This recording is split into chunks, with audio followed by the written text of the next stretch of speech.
अनुकूलताओं में तो सभी मुस्कुराते हैं, लेकिन प्रतिकूलताओं में भी हमारे अधरों पर मुस्कान हो, ये बहुत अंतर का पुरुषार्थ माना जाता है। जब प्रतिकूलताओं में भी इंसान मुस्कुराता है तो उसको संसार का कूल मिल जाता है।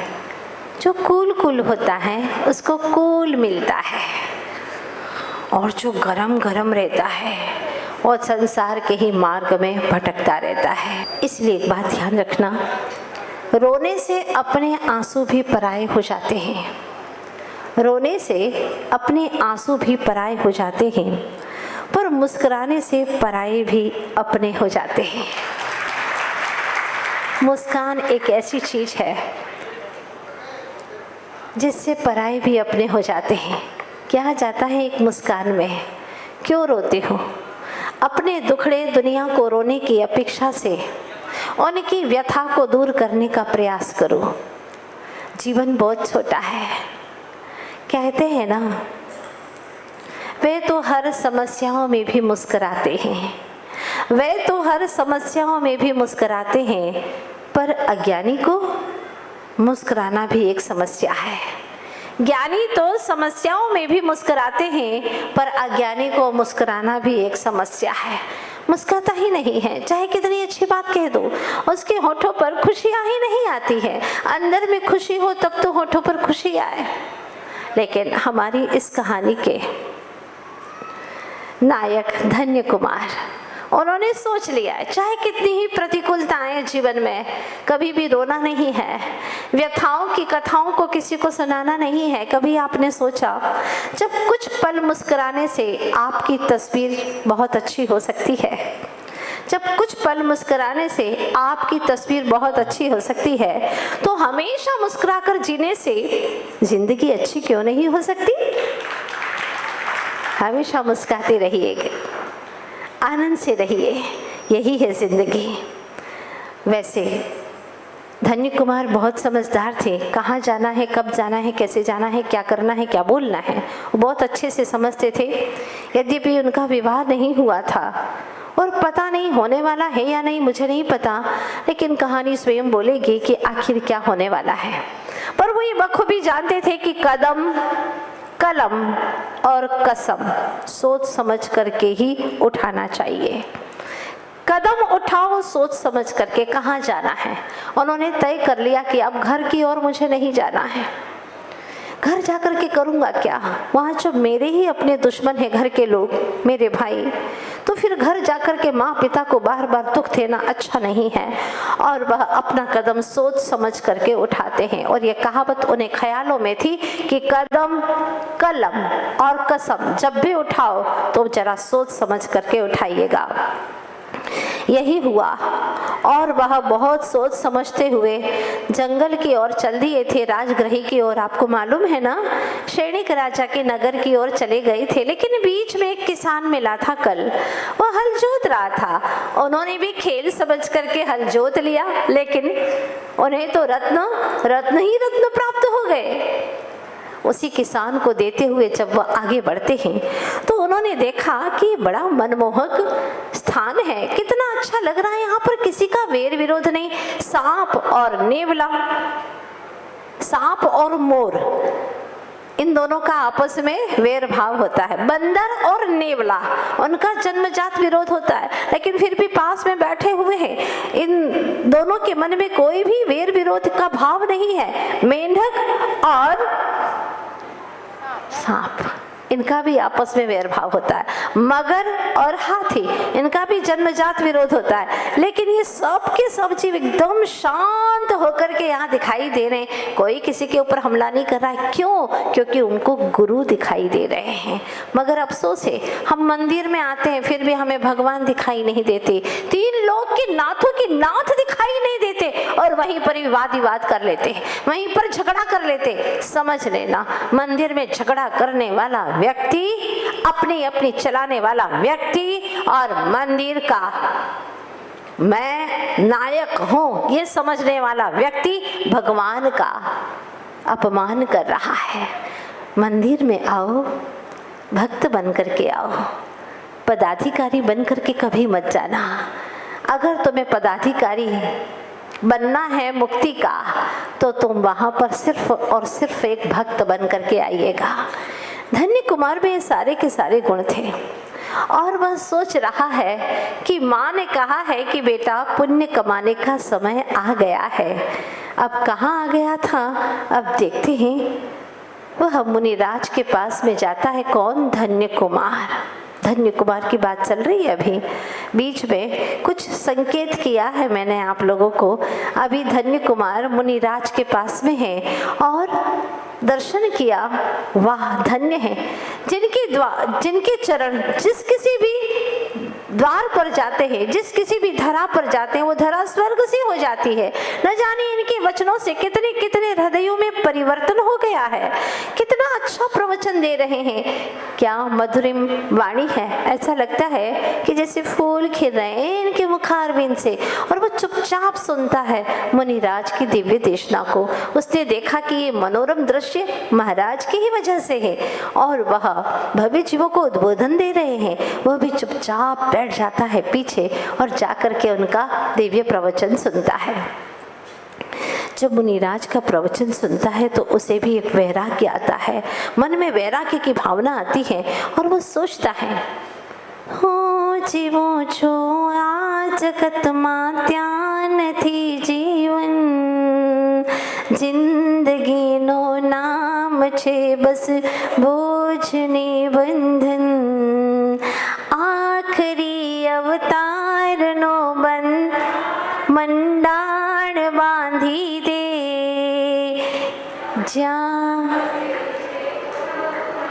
त्या स्थान आपी दे। जब उन्होंने परमात्मा के बारे में वर्णन किया, मुनिराज के मुखारविंद से जब मोक्ष तत्व का वर्णन हुआ तो इतने गदगद हो गए और कहने लगे मन ही मन, प्रभु मुझे भी, मेरा भी ऐसा मंडाण बांध दे प्रभु कि मैं भी जहाँ आप रहते हो वहाँ आ जाऊं। मुझे इस दुनिया में अच्छा नहीं लगता, बस मुझे भी अपने चरणों में रख लो प्रभु।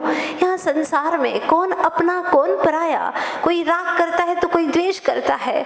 कब तक इस राग द्वेष की बस्ती में जीता रहूंगा। और वह मन ही मन विचार करते हैं। मुनिराज का प्रवचन हो गया और राजे महाराजे बड़े बड़े लोग सेठ साहूकार जाने लगे।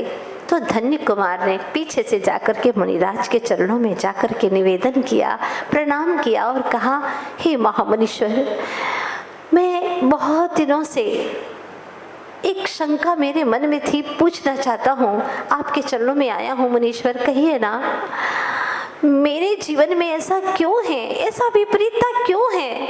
मुनिराज ने कहा, धन्य पुत्र, धन्य हो तुम, तुम्हारा नाम भी धन्य है। धन्य तो आश्चर्यचकित हो गया। मुनिराज के मुखारविंद से अपना नाम सुनकर के मेरा नाम आपने बोला। अगर गुरु के मुखारविंद से हमारा नाम गुजर जाए, निकल जाए, निसरत हो जाए, समझ लेना धन्य हो गया वो नाम, धन्य हो गया। आज सच में धन्य धन्य हो गया है। गुरुवर, आपने मेरा नाम लिया। हाँ पुत्र, तुम धन्य हो, इसीलिए तुम धन्य हो। तुम जो पूछना चाहते हो। मुनिराज तो मना परे ज्ञानी थे, सुव्रत मुनिराज। और जब सुव्रत मुनिराज आने वाले हैं, अभी कुछ समय और प्रतीक्षा कीजिएगा। ये जो मुनिराज हैं सुव्रत यानी महान व्रतों के धारी हैं और कहते हैं, पुत्र तुम पूछना चाहती हो ना कि माँ को तुमसे इतना प्रेम क्यों है। हाँ मुनीश्वर, मैं यही पूछना चाहता हूँ कि माँ को मुझसे इतना प्रेम क्यों और मेरे भाई मुझसे इतना विद्वेष क्यों करते हैं। ये दोनों विपरीतता एक ही घर में, कहिए मुनीश्वर। मुनिराज कहते हैं, तुम्हारे पूर्व कृत कर्मों का ही यह फल है धन्य। तुमने पूर्व में ऐसे ही कुछ कार्य किए थे, जानना चाहते हो। हाँ मुनिराज, मैं जानना चाहता हूँ माँ को मुझसे इतना प्रेम क्यों है। तो ध्यान से सुनो।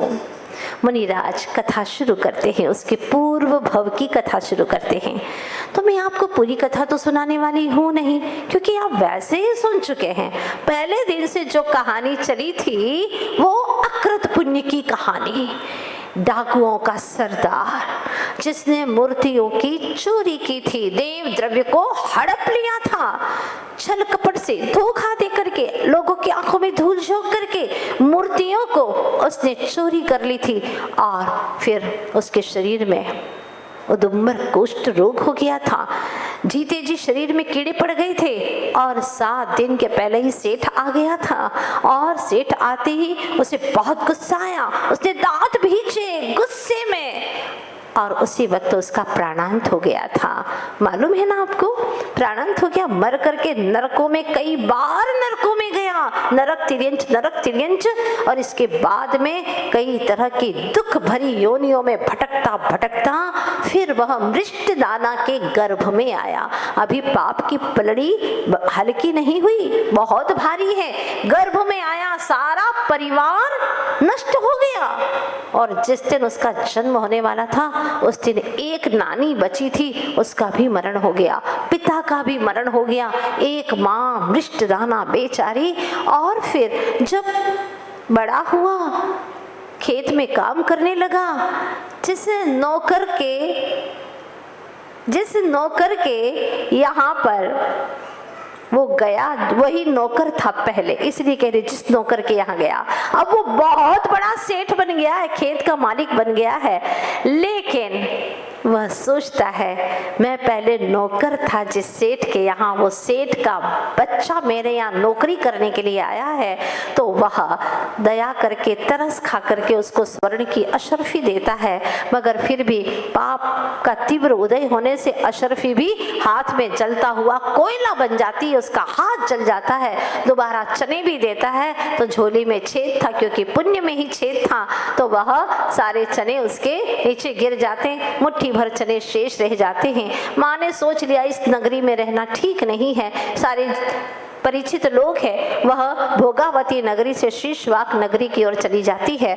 और फिर आपको पता है ना, वह मुखिया के यहाँ पर नौकरी करने लगी थी, क्योंकि उसकी पत्नी का मरण हो गया था। बहन मान करके मुखिया ने रखा था, जिसका नाम था बलभद्र। वो वहां पर रहती, बच्चों को रोज भोजन कराती, लेकिन वहां पर भी उस बच्चे के पाप कर्म ने उसका पीछा नहीं छोड़ा।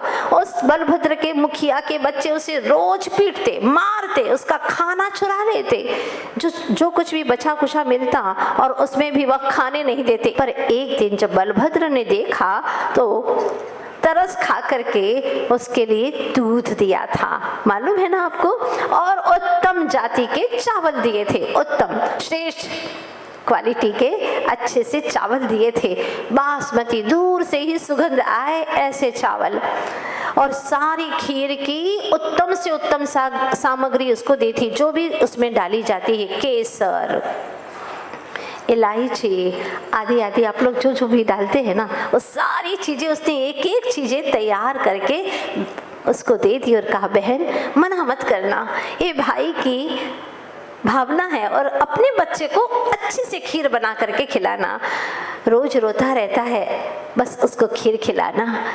अब वह मुनिराज कहानी सुना रहे हैं ना, उसके पूर्व भव की कहानी सुना रहे हैं महाराज।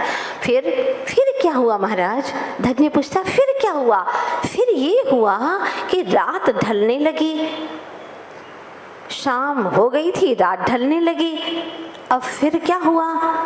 फिर बच्चा बार बार माँ को जगाने लगा, माँ उठो ना, खीर बनाओ, अब तो सवेरा हो गया। बेटा सब्र करो, हाँ से अगर सब्र करोगे ना तो तुमको बहुत अच्छा फल मिलने वाला है। पुराने लोग भी कहा करते थे कि धैर्य एक कड़वा पौधा है, लेकिन उसके ऊपर फल हमेशा मीठे आते हैं, इसलिए धैर्य धारण करो बेटा। हाँ सवेरे खीर बनेगी और अंत तो गत्वा सवेरा हो जाता है। फिर धन्य पूछता है महाराज से फिर क्या हुआ मुनीश्वर? सुनो फिर क्या होता है, सुनो। फिर माँ खीर बनाती है, नहा धो करके, शुद्ध वस्त्र पहन करके, और खीर बनाती है तो ऐसा नहीं करती कि चावल को अलग सिझाए, दूध को अलग गरम कर दे, ऐसा नहीं, ऐसी पतली वाली नाम की खीर नहीं बनाती माँ। हाँ अच्छे से दूध में ही चावल डाल करके इतना उबाला कि चावल उसमें घुट पिट गए, एकदम घुल मिल गए, ऐसी खीर बन गई और सुगंध आने लगी। और इसके बाद में माँ ने सारी सुगंधित वस्तुएं डालना शुरू कर दी। फिर तो आसपास के लोग भी लंबी लंबी श्वासें लेने लगे। हाँ, तो फिर क्या हुआ, उसका जो बेटा था ना अकृत पुण्य, वो बार बार अपनी जुबान निकाल करके आसपास में चाटने लगा। माने का बेटा, तुम्हारी जुबान बता रही है कि तुम खाना चाहते हो खीर। माँ, खाना तो है, लेकिन आपने कहा था कि आज पुण्य कमाने का दिन है। मैं तो पुण्य कमा के ही खाऊंगा। आज मैं नहीं खाऊंगा, मैं बहुत पापी हूँ ना माँ। मैंने जन्म जन्म का बहुत बड़ा बड़ा पाप किया है और मेरी वजह से माँ आप भी बहुत दुखी रहती है, आप बहुत रोती है मेरी वजह से, और आप जो कहेंगे ना वही मैं मानूंगा। बेटा, माँ की बात न माने तो कैसा बेटा? आज तो मैं पुण्य कमाऊंगा। तो फिर ठीक है बेटा, अभी यहाँ मुनीश्वर आने वाले हैं। मुनीश्वर आएंगे माँ, तो कहाँ रहते हैं? अरे बेटा, वो तो कहीं पर भी गिरी पर, पर्वतों पर, गुफाओं में, कंदराओं में, अथवा कभी कभी तो बियावान जंगलों में भी रह लेते हैं, और नदी झील उनके पास में भी रह लेते हैं। ये महातपस्वी होते हैं बेटा।